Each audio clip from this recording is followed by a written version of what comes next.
Actually, kahit anong isip ko, talagang honestly, wala nang kapag-asa, pag-asa talaga. Wala talaga eh.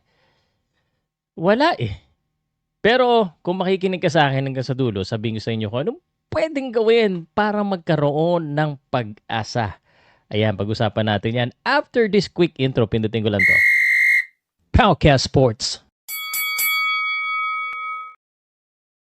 Bago ka manggalaiti sa akin at magalit sa akin, good morning muna or good afternoon or good evening kung anong oras mo man ito pinapanood.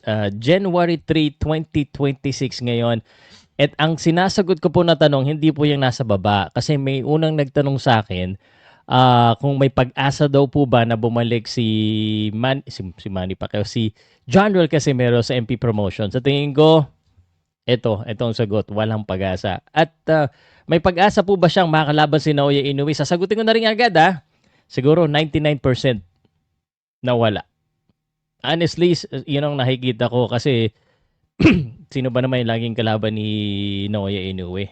'Di ba? Si Sean Gibbons lagi nandoon. So, we all know that they're not in good terms. So, that answer your question. Hindi naman sa tinatakbuhan siya ni Naoya Inoue, pero walang sense ngayon. And nasagot ko na yan sa mga previous video ko. At ngayon, ang sasagutin ko, kung may pag-asa pa rin po ba itong si John Joel Casimero maging world champion? Ha? Ito, siguro may interest ka sa i-explain ko sa'yo. Pero bago ko explain yan, dahil ito po yung ating first weekend of January 2026, we have to talk about the first big event of boxing internationally. So, bigyan ko muna kayo ng tip ng sure ball to. Wala naman sure ball. Yung almost, ano ka na dito, paldo ka na dito. So, pag-usapan natin itong weekend fight. And if you're a true boxing fan, imposibleng hindi, kumbaga, imposible na hindi mo alam itong laban na ito. So, papakita ko lang sa inyo. Ito po yung laban po ni Serrano at saka ni Teles. That's gonna happen in Puerto Rico. So, The Zone po mapapanood if you wanna watch it. Hindi po dito sa channel ko. Sa The Zone po, meron po akong link sa description sa YouTube. Or click nyo lang yung link 3, hanapin lang yung The Zone Boxing. Manood kayo ng legit. So, bigyan ko kayo ng odds, bigyan ko kayo ng prediction ko dito sa laban na ito. And one other thing, no? Si Holly Holmes, if you are a UFC or an MMA fan, is also fighting back and coming back to boxing. So ito no, ito si Holly Holmes. Isa yan sa pinakamagaling na MMA fighter. Oh, she also has a very good record sa kanya pong boxing career. And ito na si Amanda Serrano, Puerto Rico. Comeback fighter niya, comeback yan. Kasi alam mo na, hindi maganda yung mga sunod-sunod na ano niya, talo siya. And isa pa, no, ito yung isa sa pinaka-inaabangan nyo, the Blonde Bomber. Sino imposible namang hindi mo kilala si The Blonde Bomber? Ayan na si The Blonde Bomber. The Blonde Bomber. Bridges, isa sa po sa pinaka parang talagang sexy fighter. And he weigh in, and yung weigh in pa lang niya spectacle na talaga. So he has the beauty and the bronze. Kasabay. Anyway, gusto ko lang ipakita muna sa inyo yan before we talk about the odds for this one. So let's talk about the odds of the fight. So ito yung mga laban. Hindi pala yan. Ito, ano ko na. So actually may mga magagandang din laban dito. Si Henry Lebron is there against Juan Tapia. So this is going to be good. This is one of the fights that I'm looking forward aside from the Amanda Serrano versus Reina Teles. As you know, Amanda Serrano lost in his last two fights. WBO World Featherweight ito. And then yung kay Holly Holmes. Nasaan na ba yung kay Holly Holmes? Nandito rin yan kay Holly Holmes. Tsaka kay Bonnie Bridges. Bonnie Bridges, ito. Yan. Ito yung kalaban niya, si Ariaza Moniz. Tsaka yung kay Holly Holmes, nasa na dito. Parang di ko ayan, ito yung kay Holly Holmes. 34-2-3. Let's look at the odds. By the way, Pedro Tadura is going to the US fighting training. So, expect na sila talaga maglalaban ni Oscar Collazo. Ito yung odds that I checked already. So, yung kay Holly Holmes, tsaka Stephanie Han, ito yung pinaka-competitive kung gusto nyo medyo kabahan. Ito pwede, pero kasi may edad ni yung Holly Holmes So, pwede ka mag-Stephanie-han dito. But if you really wanna be safe, kung gusto mo ng safe, ito ka na kay Ebany Bridges. Sigurado ko siya panalo dito. 90% sure, ha? Walang 100% dito, ha? And play at your own risk. At saka yung kay Amanda Serrano, sigurado rin panalo siya dyan kahit medyo malaki yung ano mo. Ayan, 8.14. Imposibleng ipatalo siya dito. Ito yung pinaka-sure vote talaga. Kumbaga, pwede kang maglaro kahit magkano, hindi ka masyado kakabahan dito. 1.07 nga lang. So, hindi maganda yung balik. Pero, sure ball na sure ball to. Puerto Rico pa yung laban. Okay? So, okay na. Pag-usapan na natin si Casimero. Okay na. Okay. Bago natin pag-usapan si Casimero, let me just show you this one. This is the ranking of junior featherweight, 122 pounds. Ang tanong, may pag-asa pa ba si Casimero na maging world champion? Yan po yung pag-uusapan natin dito. Ang sagot, tingnan natin, naka-rating ba si General Casimero ngayon? Kasi ito yung importanteng rating, hindi po yung rating sa BoxRec. may rating sa BoxRec kasi na nandito si General Casimero 13. Wala naman pong BoxRec built eh. Pero again, legitimate rating, ranking yan. Ibig sabihin, it's recognized by a lot of fans but not yung sa nagbibigay ng belt. Sino ba yung nagbibigay ng belt? IBF, WBA, WBC, WBO. So, naka-rating ba siya dyan? Hindi. Okay. Sa featherweight, naka-rating ba siya dyan? Hindi. So, gawa naman ng paraan ng promoter niya, manager niya na i-apila siya dyan. Pero paano siya i-apila kung ang kalaban niya ay activity fight? So, real talk po tayo ha. Pero bibigyan ko kayo ng pwedeng mangyari para baka sakaling magkapag-asa. So, gaya ng sinabi ko sa inyo, and this is again, real talk, kung 122 siya, nandiyan dyan lahat si Naoya Inoue. Naoya Inoue is gonna fight Nakatani na April. And after that, there's been rumor that Inoue could either go up or fight Bam Rodriguez. So, wala siyang pag-asa dyan sa junior featherweight. Now, if he go up, baka may pag-asa siya. Okay? Baka may pag-asa siya. And the good thing about this, kung may pag-asa siya, dito na lang siya. Kasi sa tingin ko, lalo na siya mawawalan din ng pag-asa sa 126 ngayon if Naoya Inoue moves up. As long as wherever Naoya Inoue is, wala siyang pag-asa. Oh, okay. Pero pwede pa rin nga, sabi ko nga, kung magbabait-baitan siya at hindi niya babastusin si Naoya Inoue, hamunin niya na maayos, baka gawin siyang first fight ni Naoya Inoue sa featherweight, which is, I think, malabo pa rin eh. Hindi pa rin eh. Tsaka, paano yan? So, unang-una, sabihin ko sa inyo kung bakit mahirap dito. Saan ba mas mahirap? Sa tingin nyo, sa bantamweight? Sa 122 o sa 126?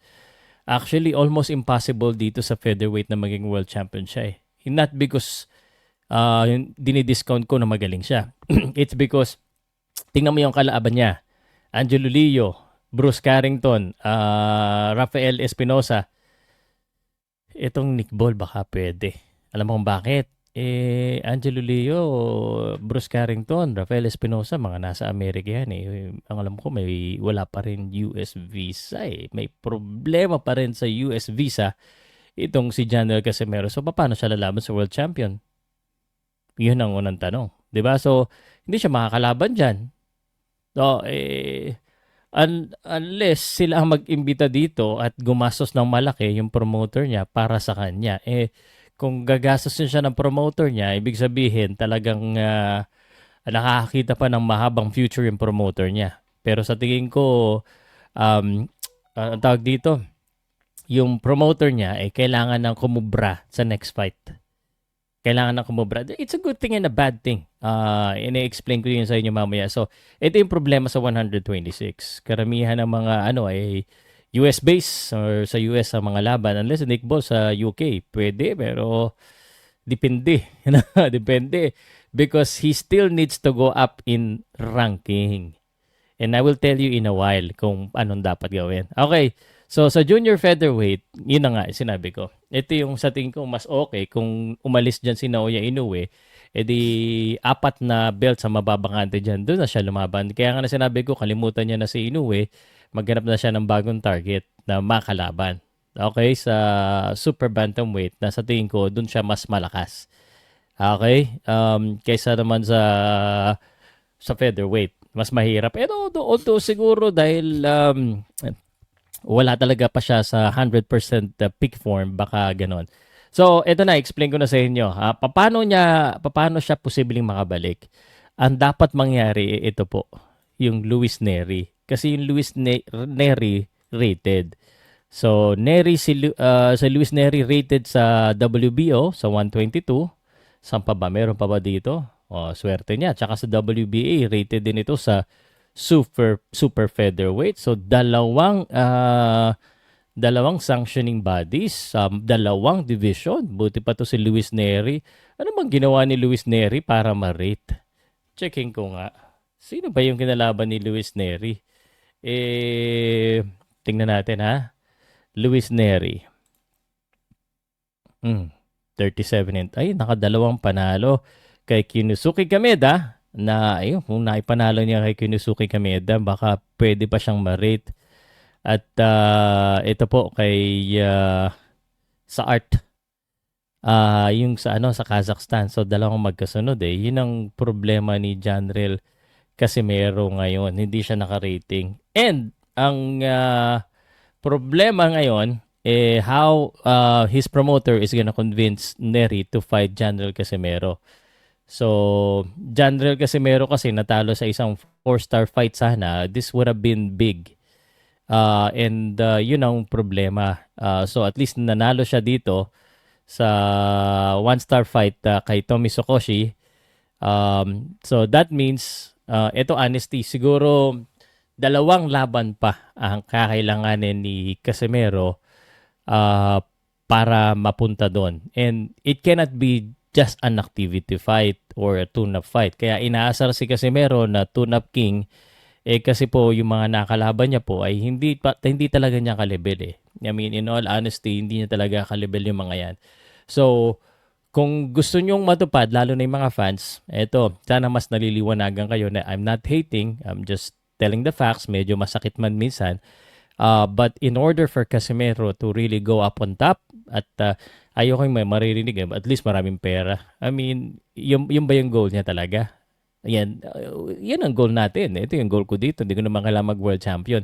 Pero if gusto nyo talagang umangat si Casimero sa world champion, then he needs to fight someone legit. So his promoter needs to make that happen. Ang pagkakaintindi ko, meron siyang 3 fights sa Kameda. And this third fight is potentially gonna be kay Luis Neri. Kasi kung hindi kay Luis Neri yan, ano pang gagawin ng Kameda? 3 na naman o 4 na ano. So siguro, if hindi pa nila makumbinsi si Luis Neri, ilalaban nila yan sa medyo legit na opponent. Yung may laban, yung parang Yunosuke Kameda level lang muna uli para matesting talaga yung kalidad. Na ang tanong, saan? Sa 126 or sa 122? 126 or 122? Pwede pareho, pero saan ba siya talaga ta-target? Nakita natin na ang hirap sa 126, hindi lang dahil sa kalaban, dahil karamihan ng kalaban ay sa Amerika. So, paano nga naman siya makakapunta ng Amerika kung may visa problem? 'Di ba? So, that's one thing. And sa super bantamweight naman, yun na nga, nandiyan pa si Naoya Inoue. So, they have to make a decision kung ano yung plano nila dito. But the first thing that has to happen is for him to fight Luis Neri. And kailangan pumaldo yung promoter sa mga nanonood dun sa venue. And if you look at the venue, hindi din ganun kadami yung mga nanonood. And hindi na siya yung main event fighter. So, if you look at it business-wise, is it still smart? Does it still make sense? So, yun po lang yung masasabi ko. Again, sa Pilipinas, he's still one of the most talked about boxer, if not the most talked about. But the truth and honest is, medyo pababa na talaga si Casimero. And, we've been saying last chance. But as long as a promoter is giving him a chance, then, or a big promoter is giving him a chance, then, yes, he still have a chance. but not big. Darating ng araw, baka sa Pilipinas, yan, hindi maubusan ng opportunity yan kasi sikat yan dito sa Pilipinas. Baka may local promotions na interesado sa kanya. Sa tingin ko meron. Kaso, dito talaga, barya na kikitain niya.